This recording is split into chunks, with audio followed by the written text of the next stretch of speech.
오늘 성경 말씀은 베드로전서 1장 13절에서 25절, 마지막 24절은 합독을 하겠습니다. 그러므로 너희 마음의 허리를 동이고 근신하여 예수 그리스도에 나타나실 때에 너에게 가져올 은혜를 온전히 바랄지어다.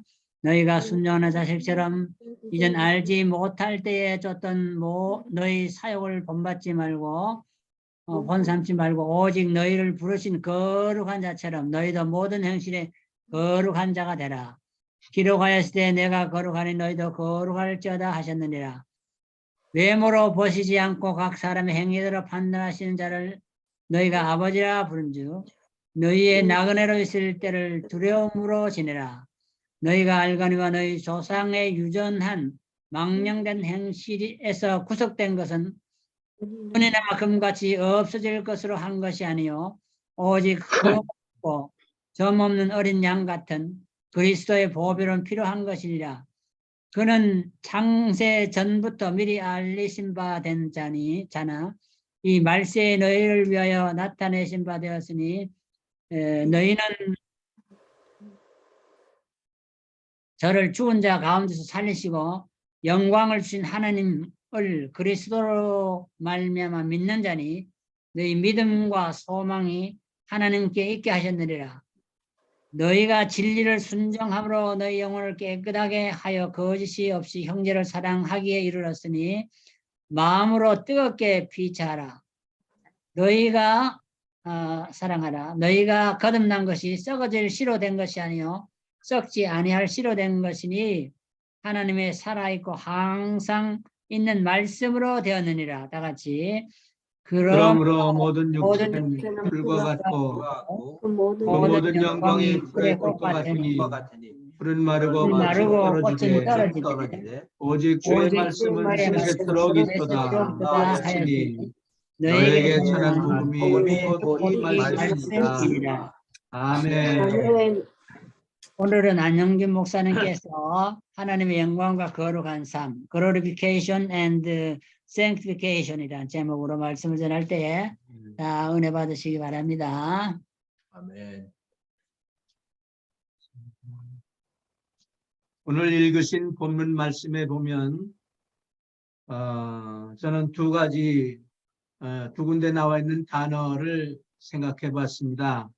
13절에 그러므로 너의 마음의 허리를 동이고 근신하여 그리스도에 나타나실 때에, 여기 나타나실 때라는 말, 너에게 가져올 은혜를 온전히 바랄지어다.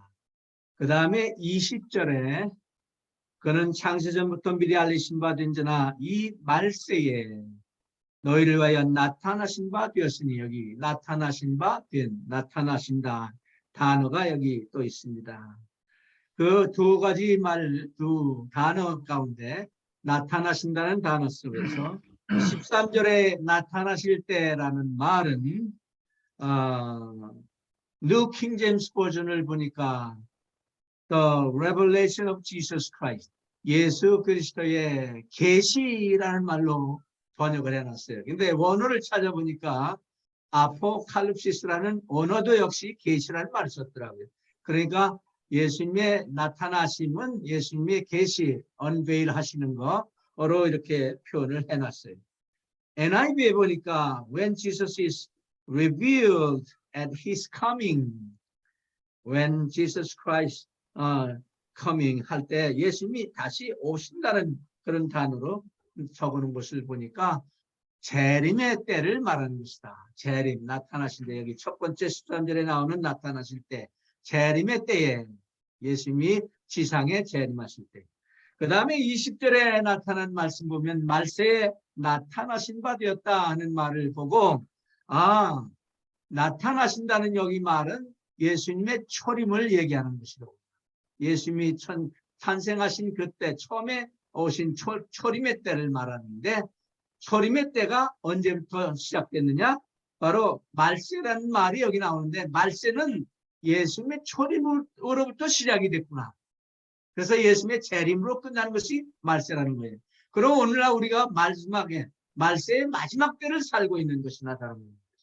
그러니까 우리가 신학교에서 배운 말들을 이렇게 보니까 베드로 전후서를 이렇게 공부하다 보니까 그런 단어들이 이렇게 나타나는 거고, 그 다음에 여기 구속된 것은 19절에 너희가 구속된 것은 흠없고 정없는 어린 양 같은 그리스도의 보배로운 피로 된 것이다. 보배로운 피로 그리스도의 십자가 역사를 통해서 우리가 구속받았다. 피값을 지불하고 우리를 사셨다. 구속이라는 말은 피값을 지불하고 사셨다는 그런 리뎀션, 그런 뜻이잖아요.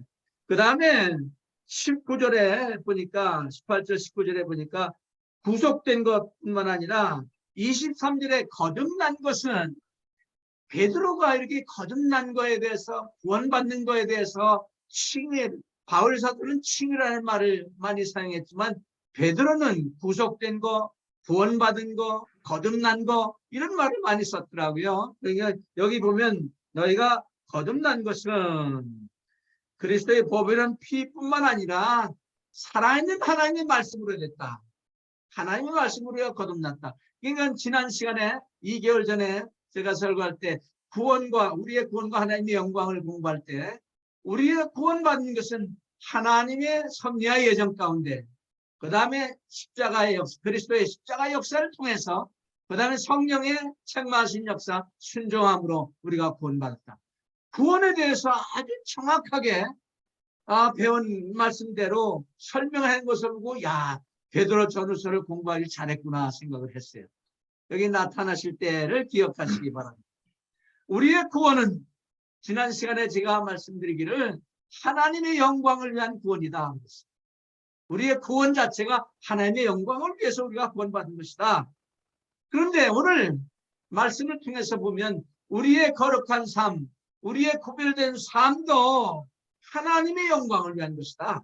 다시 말하면 성화의 삶, 칭의의 삶 거쳐서 성화의 삶을 밟아가는 우리 진보적인 구원, 점진적인 구원 생활을 할 때 이것도 역시 하나님의 영광을 위한 삶이다. 그래서 1장 첫 부분에서 우리는 산 소망인 구원받고 성장해서 시련을 견디고 그런 삶을 통해서 하나님께 영광을 돌리는 걸 생각해 봤는데, 오늘의 말씀에서는 거룩한 삶을 통해서 하나님께 영광 돌리는 말씀을 계속해서 우리 베드로가 우리에게 주고 있습니다. 자, 여기 거룩한 삶이다 하는 말을, 성도라는 말을 찾아보니까 하기야죠? 혹은 하기오이라는 단어를 썼어요. 구별된다, 다르다, 그런 뜻을 가지고 있습니다. 현재의 생활 방식이 과거의 생활 방식과 다르다는 것이에요. 우리 그리스도인의 생활 생활이 믿지 않는 사람들하고 이방 사람들하고 다르다는 것이에요. 이게 성화된 삶이다, 거룩한 삶이다. 성경에서는 하기오이라는 말로 표현을 해놨더라고요.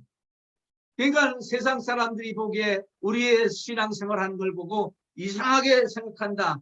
베드로전서 4장 4절에 세상 사람들과 같은 극한 방탕에 다름질하지 아니하는 것을 저희가 이상히 여겨 우리를 비방한다 그랬어요. 이상히 여기는 사람들이 많아요. 그러나 우리가 보기에는 다르게 보이는 것입니다. 이상하게 어떤 사람 신앙생활 하는데 저 사람 신앙생활을 좀 이상해 하면 그건 좀 진짜 이상한 사람이에요. 그러나 저 사람 신앙생활하는 거 보니까 정말 다르다. 정말 우리 기독교인으로서의 삶이 저런 삶이라면 나도 예수 믿겠다. 이러면 괜찮은 거예요. 근데 이상한데 이거 좀 이상하게 해석을 할까? 이상하게 생각할까? 그러면 정말 이상하게 제가 비방을 받도록 되어 있는 거예요. 15절과 16절에 보니까 오직 너희를 부르신 거룩한 자처럼 우리를 부르신 하나님은 거룩하신 하나님이십니다. 너희도 모든 행실에 거룩한 자가 되라 그랬어요. 내가 거룩하니 너희도 거룩할지어다. 이렇게 우리가 아까 말씀드린 구속된 것이, 또 거듭난 것이 그리스도의 보배로운 피로, 또 살아있는 하나님 말씀으로 구속받았다, 구원받았다 하면 그리스도로 말미암아 하나님을 믿는 자들이 됐다 할 때 우리가 구원받았다고 합니다. 믿음과 소망이 우리에게 있기 때문에 그렇습니다. 그렇기 때문에 오늘 말씀에 보면 우리를 부르신 거룩한 자처럼 너희도 거룩하게 살라는 것입니다. 사도 베드로는 이 세상에서 구별된 삶을 살도록 많이 권면하고 있습니다. 우리의 구원뿐만 아니라 우리의 삶 전체를 통해서 하나님께 영광을 돌려야 된다고 하는 말씀이에요. 그렇기 때문에 우리의 구별된 삶, 성화된 삶, 다르게 사는 삶을 통해서 기독교인답게 우리를 부르신 거룩한 자처럼 우리가 거룩한 삶을 살아가는 것은 하나님께서 영광 받으시는 삶이다. 이렇게 생각하니까 저는 생각나는 단어, 성경 구절 하나가 있습니다. 고린도전서 10장 31절 말씀입니다. 제가 목회하면서 생일 카드를 어린아이들한테든지 어른들한테라든지 생일 카드를 꼭 쓸 때마다 이 말을 꼭 써서 썼어요. Whether you eat or drink, whatever you do all to the glory of God. 너희가 먹든지 마시든지 무엇을 하든지 하나님의 영광을 위해서 하라. 그러니까 우리의 삶 전체를 통해서 하나님의 영광을 돌려야 된다. 그 말로 생각하고 우리가 기독교인이 됐어요. 구별된 사람들이 됐어요. 하기오수가 됐어요. 성도가 됐다. 그 말은 거룩한 삶을 산다는 것은, 구별된 삶을 산다고 하는 것은 하나님이 기뻐하시는 삶이고 하나님께 영광 돌리는 삶이다. 그런데 오늘 베드로가 오늘 본문 말씀에서 들은 말씀을 보면 크게 대지로 세 가지를 우리에게 주고 있어요. 첫째는 13절에 구별된 삶, 영광 돌리는, 하나님께 영광 돌리는 우리의 삶에서 첫째 그 비결이 뭐냐? 첫째는 그리스도의 재림 신앙을 가질 때에 구별된 삶을 살 수 있다고 여기 13절에 말해주고 있습니다. 그러므로 너의 마음의 허리를 들고 근신하여 그리스도에 나타나실 때, 아까 나타나신다는 단어를 공부할 때 제가 말씀드릴 때 그리스도의 재림을 얘기한다고 그랬어요. 지상에 재림하신 거 에피파네이아, 아포칼립시스를 얘기한다고 그랬어요. 나타나실 때 너에게 가져올 은혜를 온전히 바랄지어다 하는 말을 하고 있습니다. 여기 그리스도의 계시라고 하는 말로 표현했다고 아까 말씀드렸습니다. 산 소망이신 예수 그리스도의 나타나심의 다른 표현을 아포칼립시스라는 단어로 표현을 했습니다. 그러니까 여기 나타나심이라는 말은 아까 말씀드린 것처럼 또 사도 바울이 데살로니가 전후서를 통해서 우리에게 그리스도의 종말을 바울 사도의 종말을 얘기할 때 지상에 재림하실 때는 데살로니가 후서에서 에피파네이아, 지상에 재림하신 것을 얘기하는 거예요. 천국 복음이 온 땅에 전파된 후에 지상에 예수님 재림하실 때 천년 왕국을 다시 세우시러 오신다고 그랬어요.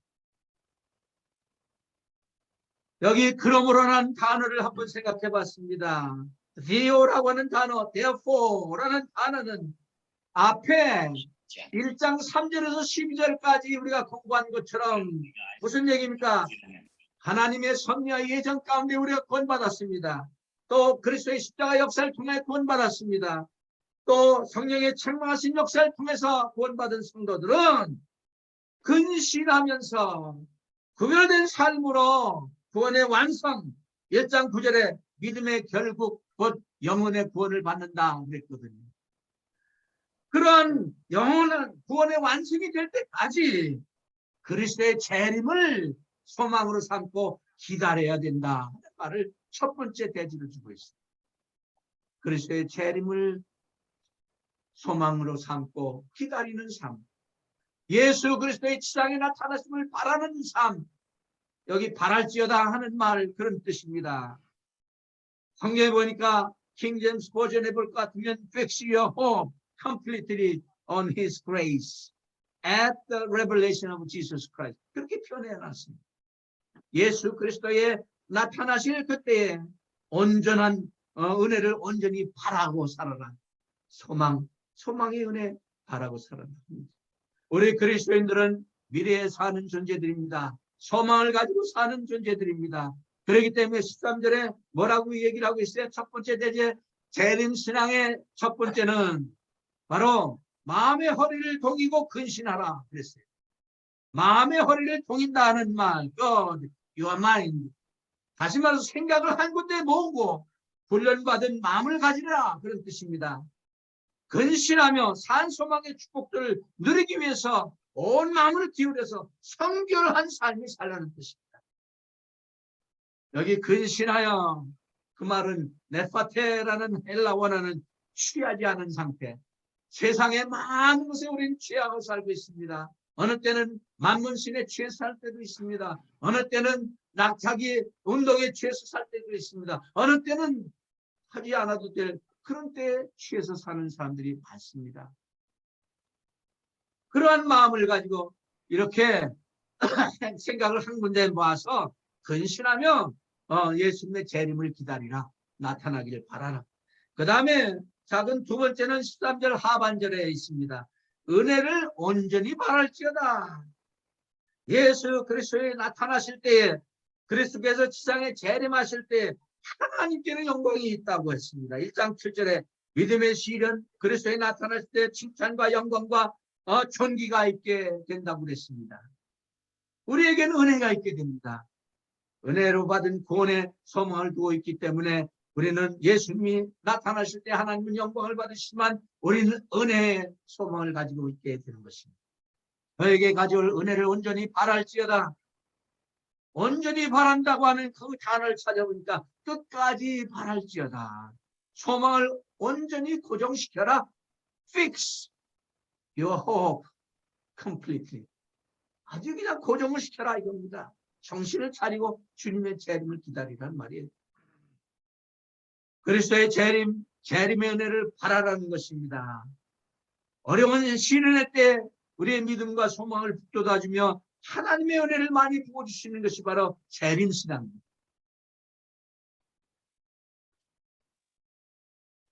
여기 온전히 바란다고 하는 말을 아까 말씀드리기를 끝까지 바란다는 뜻을 가지고 있다고 그랬어요. 우리의 소망을 온전히 고정시키라는 뜻이라고 했습니다. 다시 말하면 소망의 시야를 가지라는 말입니다. 우리의 시야가 흐려질 때에 위를 바라보는 것이 중요한 것입니다.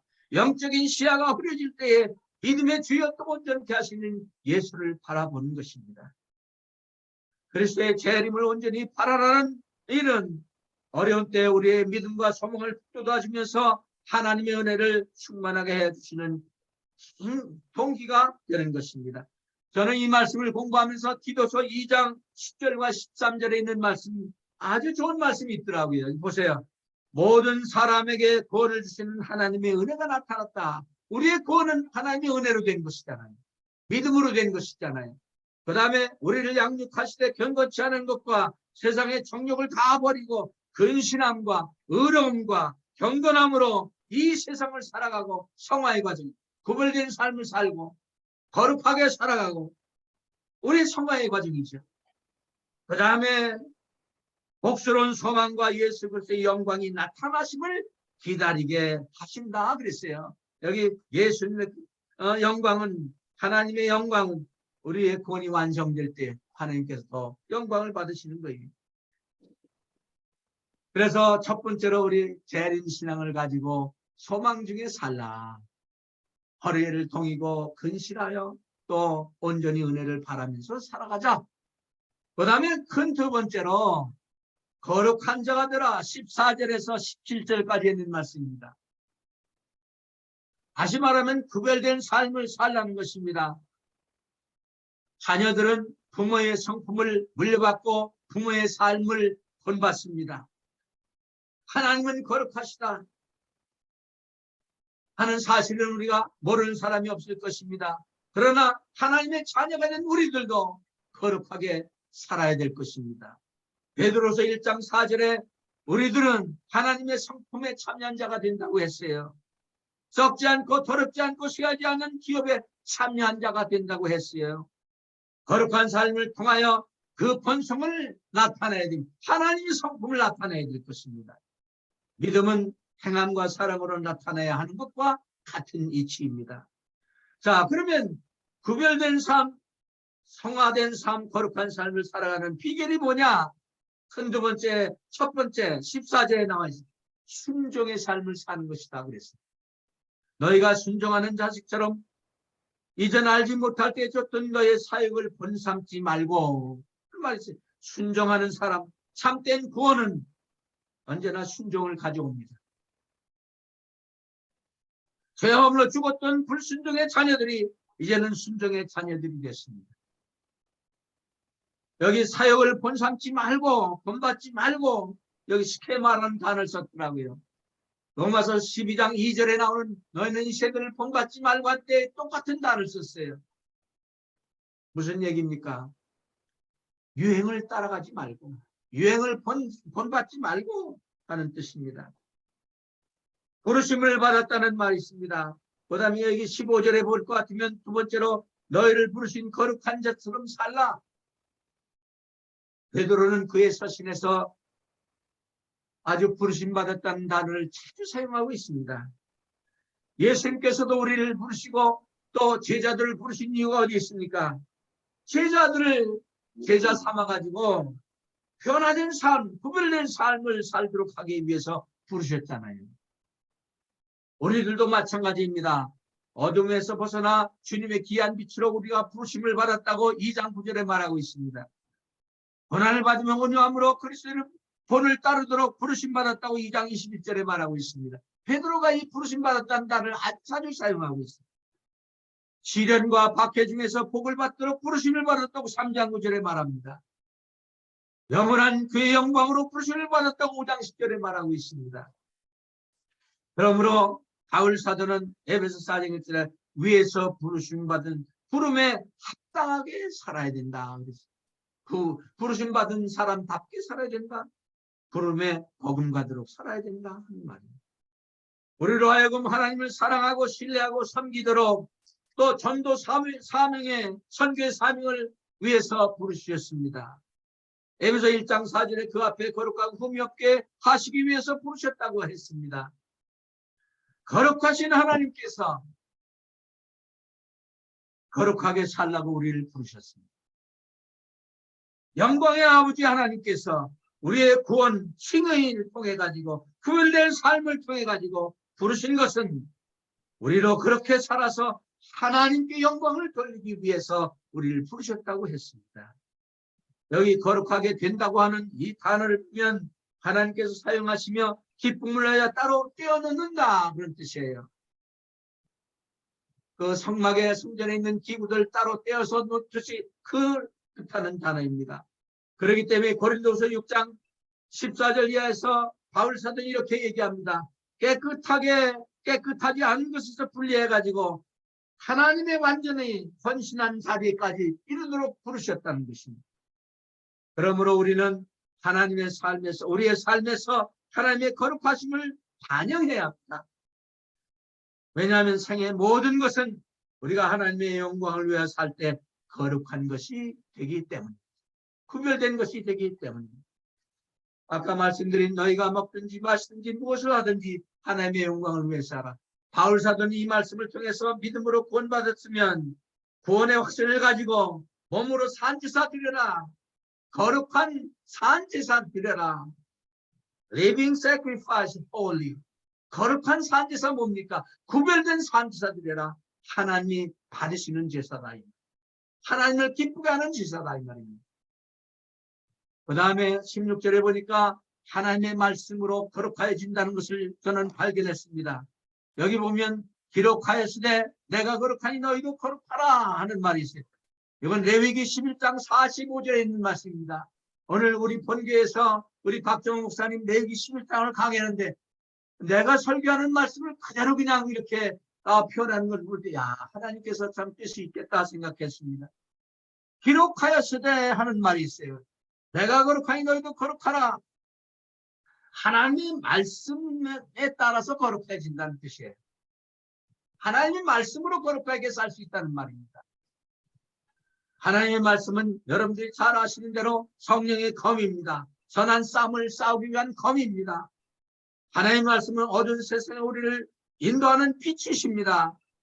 베드로전서 1장 19절에 말하고 있습니다. 우리에게 힘을 주는 영의 양식입니다. 베드로전서 2장 2절에 말하고 있습니다. 우리를 씻는 물입니다. 에베소 5장 26절에 말하고 있습니다. 헌신한 신자들의 생에 있어서 성결케 하는 사역을 감당하는 것이 하나님의 말씀이에요. 그래서 요한복음 11장 17절에 예수님도 이렇게 말했습니다. 진리로 거룩하게 하옵시오니 하나님의 말씀은 진리이다 했습니다. 하나님의 말씀은 하나님의 생각을 나타내시는 것입니다. 하나님의 마음을 표현하는 것입니다. 하나님의 뜻을 나타내는 것입니다. 우리가 하나님의 뜻을 어떻게 알 수 있어요? 하나님 말씀을 통해서 할 수 있는 것이다. 그렇기 때문에 우리의 존재 전체가 우리의 마음, heart, 우리의 생각, mind, 우리의 뜻, 왜요? 하나님의 말씀에 의해서 조절받아야 된다. 우리 그리스도인들의 성결한 삶을 유지하기 위해서 성경은 무엇이라고 말씀하시는가? 항상 우리가 성경을 보면서 물어야 될 것입니다. 여기 기록하였을 때 하는 단어를 찾아보니까요. Because it is written 이라고 킹제임스 버전에 해놨어요. 여기 레위기 11장 40에 기록하였을 때 내가 거룩한 너희도 거룩하라 할 때 뉴 킹제임스는 그렇게 번역했는데 contemporary English 버전이라는 말에 보면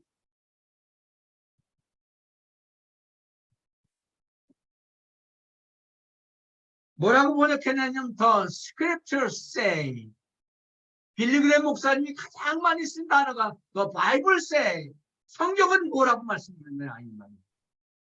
여기 기록했을 때 그 단어를 찾아보니까 contemporary English version에 보니까 The scriptures say, The Bible say 이렇게 나타납니다. 그 다음에 17절에 있는 말씀 보면 여기 행위대로 판단하신 자를 너희가 아버지라 부른즉 너희가 나그네를 있을 때 두려움으로 지내라. 두려움으로 지내는 것입니다. 다시 말하면 경외함으로 지내는 것이에요. 이 땅에서는 다만 나그네라는 사실을 상기시키고 있습니다. 인생이라고 하는 것은 불순종과 죄로 말미암아 낭비하는 시기에 낭비하기에는 너무나도 짧은 인생입니다. 우리는 하나님의 자녀로서 죄에 대하여 진지해야 할 것입니다. 거룩한 삶에 대해서도 진지해야 할 것입니다. 하나님 아버지는 거룩하십니다. 의로우신 아버지십니다. 그 다음에 사랑하며 엄격하신 분이십니다. 우리들이 죄를 즐기도록 허락하지 않는 분이십니다. 사랑과 공의로 우리를 가르치는 엄하신 아버지라는 사실을 알아야 될 것입니다. 신앙생활 깊이 하면 할수록 아마 그런 신앙을 갖게 되는 줄 믿습니다. 베드로전서 4장 1절 이하에 볼 것 같으면 하나님 아버지께서 그의 자녀들을 사랑으로 징계하신다고 했어요. 히브리 기자도 말했습니다.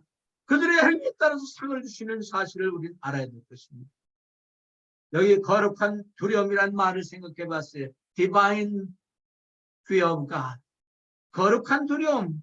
이것은 하나님 아버지 앞에서 자녀가 사랑하는 마음으로 존경을 표하는 마음을 말하는 거예요.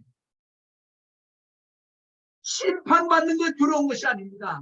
우리는 이미 심판에서 벗어났어요. 사망에서 생명으로 옮긴 사람들입니다. 그렇기 때문에 우리의 삶을 통해서 하나님 아버지께서 참 자녀로서의 사랑하는 마음으로 하나님 아버지를 경외하고 두려워하는 그런 마음을 가지라는 것입니다. 하나님 아버지, 우리들의 죄값을 지불하기 위해서 자신의 독생자 예수 그리스도를 보내셔서 십자가의 대승 역사를 이루심으로 하나님께서 그의 영광을 받으셨습니다. 만일 우리가 그 하나님을 아버지라고 부른다고 할 것 같으면 17절에 우리는 우리의 삶에서 아버지의 성품을 나타내야 될 것이에요. 그리고 아버지께 구해야 할 것입니다. 두려움으로 지내야 할 것입니다. 여기서 저는 행위의 심판을 한번 생각해 봤습니다. 대마석 심판이라고 하는 걸 생각해 봤습니다.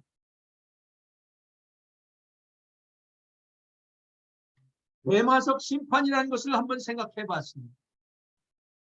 17절에 행위들을 판단하시는 하나님을 너희가 아버지라 부른즉 너희가 나그네를 있을 때 두려움으로 지내라. 구원과는 상관없는 심판입니다. 하나님은 우리를 용서하셨습니다. 그리스도 안에서 우리를 의롭다고 하셨습니다. 우리의 죄는 그리스도의 십자가에서 못 박히심으로 심판하셨습니다. 히브리서 10장 10절에 하나님의 뜻을 행하러 오신 그리스도께서 하나님의 뜻을 쫓아 예수 그리스도의 몸을 단번에 들이심으로 말미암아 우리가 거룩함을 얻었다 그랬어요. 부활하여 공주로 끌어올림 받았을 때에 주님을 만나 행위의 심판을 받게 된다. 데살로니가 전서를 공부할 때 우리는 그 사실을 알았습니다. 주께서 호령과 천상의 나팔로 친히 쫓아 하늘을 쫙 강림하실 때 무덤에 묻혀있던 사람들이 부활에 일어납니다. 끌어올립니다. 랩처대에 올라갑니다. 그때 7년 동안 지상엔 대환란이 있고 7년 동안 베마석 심판석상에 행위대로 우리를 판단하셔서 칭찬하시고 상급을 주신답니다. 그래서 고린도후서 5장 9절 이하의 볼 것 같으면 그런즉 가든지 떠나든지 주를 기쁘게 하는 자가 되기를 힘쓰노라. 이는 우리가 다 반드시 그리스도의 심판대 앞에 드러날 것이다 그랬어요. 그리스도의 심판대 앞에 드러나 각각 선악간에 그 몸으로 행한 것을 따라 드려 한다 그랬어요. 로마서 14장 10절에도 그리스도의 심판대 앞에 선다고 약속하고 있습니다. 또 우리 각인의 자기를 하나님께 직고한다고 얘기를 하고 있습니다. 영어로 찾아보니까 We shall all stand before the judgment seat of Christ. 그리스도의 심판대 반드시 서는데 그 심판대 앞에서 우리가 뭐라고 해요? We shall give account of ourselves to God. 하나님께 우리 회개복을 한다고 그랬어요. 직고한다고 그랬어요. 그리고 거기서 그게 시상대예요. 대마석이에요. 상급을 받을 것이다. 칭찬을 받을 것이다 그랬어요. 착하고 충성된 종아, 내가 적은 일에 충성했으니 나의 기쁨에 참여할 것이다. 뿐만 아니라 상급을 주신다고 했습니다. 상급을 주신다고 했습니다. 여기 심판대로 가는 단어 꼭 기억하시기 바랍니다. 무엇인가 좋은 것을 찾아내려고 평가한다는 그런 뜻을 가진 원어의 베마라는 말. 그러므로 하나님께서는 우리의 사역의 동기를 보시는 것입니다. 우리의 마음을 시험하실 것입니다. 하나님의 목적은 우리의 삶과 사역을 통해서 자신을 영화롭게 하는 것이라고 우리들을 깨우쳐 주시는 것입니다. 하나님은 우리가 그리스도인의 생활 가운데서 성장할 때 많은 은혜, 또 많은 은사, 많은 특권을 주십니다. 그러나 불순종하고 죄를 지을 특권은 절대로 주지 않습니다. 하나님은 결코 자녀들의 제멋대로 지내도록 버려두지 않으시는 분이십니다. 저는 여기서 이 말씀 생각해 봤어요. 하나님은 우리의 응석을 받아주신 분 아니다. 어떤 사람들 응석 부린 사람들 많아요. 히브리서 12장 1절과 이하에 볼 것 같으면 하나님은 자녀들이 불순종하면 징계하신다고 해서 그러나 순종하면 사랑 가운데 하나님을 섬기면 모든 것을 아시고 상급을 주신다고 말하고 있습니다. 적절하게 주신다고 그랬어요. 여기 17절에 있는 말씀과 똑같아요. 그 다음에 17절에서 한 가지 더 생각해 본 것이 있습니다. 하나님은 사람을 외모로 보지 않으신다. 그 외모라는 프로소포 렘프테스라는 그 단어를 보니까 얼굴, 면목을 세워준다. 그런 뜻을 가지고 있더라고요. 그런데 하나님 아버지는 이 말에서 제가 생각하면 절대로 봐주는 법이 없다. 야, 그 정도 내가 봐줄게. 하나님은 절대로 그렇지 않아요. 뇌물을 받지 않으신 분이다. 응석을 받아주지 않는 분이다. 편애가 없으신 분이다. 할렐루야 했습니다. 그 다음에 마지막 세 번째입니다. 18절에서 25절까지 있는 말씀을 보면 십자가로 나타난 하나님의 사랑으로 뜨겁게 사랑하라는 것입니다. 우리의 생활 가운데서 참 하나님께 영광 돌리는 삶의 세 번째는 십자가로 나타난 하나님의 사랑을 가지고 피차 뜨겁게 사랑하자 하는 것입니다. 하나님의 사랑, 구별된 삶을 살아야 할 가장 귀한 동기가 되는 것입니다. 우리의 구속과 하나님의 사랑 말할 필요도 없어요. 하나님이 세상을 이처럼 사랑하사 독생자를 주셨으니 이는 저를 믿는 자마다 멸망치 않고 영생을 얻게 하려 하심이라 했습니다. redemption, 이 구속이라는 단어, 값을 지불하고 사서 자유롭게 한다는 뜻을 가지고 있습니다. 예수 그리스도의 십자가의 대속에서 흘리신 그 보혈로 값을 지불하시고 우리를 사셨단 말이에요. 디도서 3장 3절에 보니까 죄의 노예였던 우리의 조상의 유전한 망령된 행실에서 주인이신 예수 그리스도께서 십자가에 흘리신 피값을 지불하고 사셔서 우리를 자유롭게 했다 그랬습니다. 여기 흠없고 점없는 어린 양 같은 그리스도의 보배로운 피라고 하는 말씀에서 저는 이런 걸 생각해 봤어요. 창세기 3장에 하나님은 동물을 죽여서 아담과 하와에게 가죽옷을 해주었습니다. 창세기 22장에 수양은 이삭을 대신해서 제물이 되었습니다. 출애굽기 12장에 6월절 어린 양은 이스라엘 가족의 장자들을 위해서 제물이 됐습니다. 이사야 53장에 메시아는 죄 없는 어린 양으로 우리를 위해 십자가를 지셨다고 하는 사실입니다. 계시록 5장에 볼 것 같으면 거룩하신 그 어린 양 천사들과 천국 백성들이 찬양을 하기에 부족함이 없다고 했습니다. 베드로는 예수님께서 당하신 고난의 증인이라고 자기를 표현했습니다. 그의 서신에서 주님의 십자가로 희생적인 죽음에 대해서 아주 자주 언급을 하고 있어요. 왜냐하면 자기가 실제로 따라가 다니면서 봤기 때문입니다. 그리스도의 대속의 십자가 창세전에 미리 예정된 사건임을 20절에 밝히고 있습니다. 창세전부터 미리 알리신 바 된 자나 만세에 나타나신 바 되었다. 사도행전 2장 23절에 뭐라고 얘기합니까? 세상이 생기기 전에 하나님에 의해서 정해진 일이다. 예수님의 십자가의 대속의 역사는 바로 그렇게 된 일이다 그랬어요. 그러므로 하나님의 관점에서 예수 그리스도의 십자가의 대속은 하나님의 사랑의 확증의 표지만 하나님께 영광을 돌린 일입니다. 21절에 그리스도께서 죽은 자 가운데 살아나셨습니다. 예수님의 부활을 통해서 하나님 또 영광 받으셨어요. 하나님께 영광 돌린 일이라고 했어요. 영광을 주신 하나님을 그리스도로 말미암아 믿게 된 우리들입니다. 그러므로 우리의 삶 가운데서 예수님의 십자가 사랑을 가지고 뜨겁게 사랑하라 하는 말씀을 22절 25절 사이의 마지막 부분에 말하고 있습니다. Love one another fervently. 진리를 순종함으로 영혼을 깨끗하게 하되 거짓 없이 형제를 사랑하되 마음으로 뜨겁게 피차 사랑하라. 구원은 하나님께 영광 돌리는 일이라고 지난 시간에 이 말씀드렸습니다. 예수님의 사랑을 계속 알아야 되고 그 다음에 예수 그리스도를 신뢰해야 되고 그리스도 안에서 기뻐하고 즐거워하는 삶이라고 했어요. 그러나 오늘 보는 말씀에 전체로 대지를 볼 것 같으면 첫째는 뭐라 했어요? 그리스도의 재림을 바라야 되고 소망 중에 살아야 되고 그 다음에 하나님 말씀에 따라 거룩한 삶을 구별된 삶을 살아야 되고 그 다음에 세 번째는 그리스도의 십자가의 사랑으로 서로 열심히 사랑하는 것입니다. 이것이 우리의 삶을 통해서 하나님께 영광 돌리는 삶이다 라고 성경은 말하고 있습니다. 마지막 부분에 우리가 거듭난 것은 썩어질 씨로 된 것이 아니라 썩지 않을 씨로 된 것이니 하나님의 살아있고 항상 있는 말씀으로 되었다고 했습니다.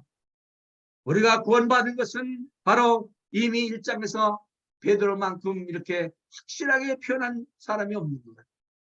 하나님의 섭리의 정 가운데 예수님의 십자가 역사를 통해서 성령의 충만하신 역사를 통해서 근데 거룩한 삶도 말이에요.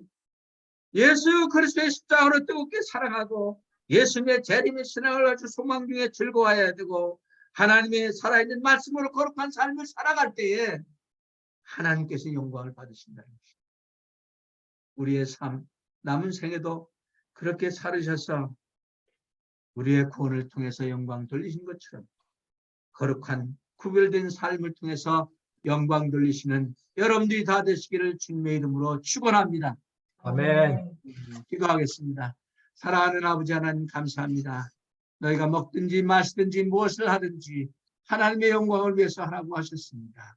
하나님 아버지 베드로는 우리의 삶을 통해서 재림 신앙을 가지고 하나님께 영광 돌릴 수 있다고 했습니다. 거룩한 삶을 통해서 하나님 말씀에 따라 거룩한 삶으로 영광 돌릴 수 있다고 했습니다. 하나님 아버지 그리스도의 십자가의 사랑을 가지고 열심으로 뜨겁게 사랑할 때 하나님께 영광 돌릴 수 있다고 했습니다. 우리 인생의 목적이 바로 하나님의 영광이 있다고 할 것 같으면 이제 아버지 하나님 구원의 시작 단계인 아버지 우리의 칭의 단계에서부터 또한 우리 성화의 단계 마지막 완성의 단계에 이르기까지 영혼의 구원을 받을 때까지 주님의 재림을 기다리고 있다가 하나님께 영광 돌리는 저희들의 삶이 되게 축복하여 주시옵소서. 아멘. 감사하며 예수님의 이름으로 기도 올리옵나이다. 아멘. 아멘.